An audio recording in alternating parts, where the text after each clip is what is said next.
Hello mga Katmates! Ako si Father RJ Palmos, kag kita naman nagapadayon para sa aton programa Historia Sagrada.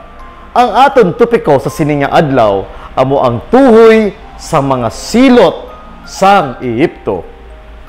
Si Moises kag si Aaron nagbalik-balik sa paraon sang Ehipto sa pagpangayo nga pagwaon o kun buy-an ang mga Israelinhon. Sa tag sa kation ang paraon nagapamatok kag nagamando sa mga ulipon sa paghatag sang dugang nga buluhaton sa mga Israelinhon agud wala sila sing panahon sa pagpanumdum sa paghalad sang sakripisyo. Tungod sini nga mga kinagamo, ginbasol sa mga Israelinhon si Moises kag si Aaron. Gani nagbalik si Moises kag nagsiling, Ginoo, nga abala nga ginapintasan mo ining imo katawhan, nga abala nga ginpadala mo ako, sugod sa akon pagkadto kay paraon sa paghambal tungod sa imo, ginpintasan niya ang imo katawhan. Sa tagsa kapagpamalibad sang paraon kay Moises, may napulo tanan nga silot ang Ginoo. Una, ginbaylo sang Dios ang tanan nga tubig nga mangindugo. Wala sing tubig nga mainom, gani ang iban nagkalamatay gid sing tutoy. Masunod, amo ang pagpuno sa mga suba sa mga paka.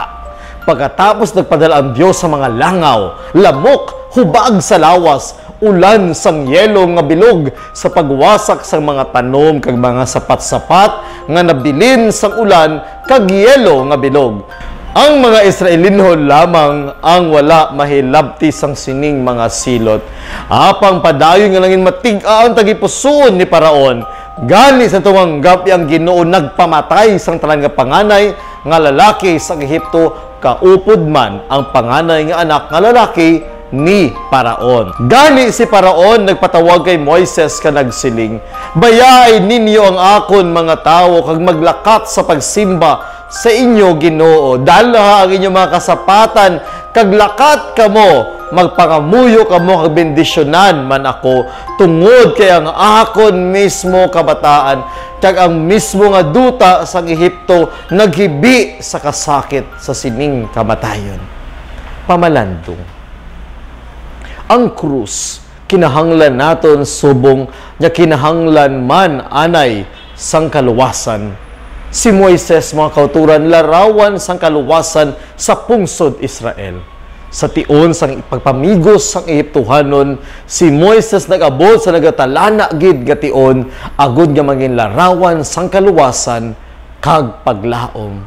Galit sa tunga man sang aton makasakit, ato gipadayon nga dumdumon nga may ara kita nga Dios.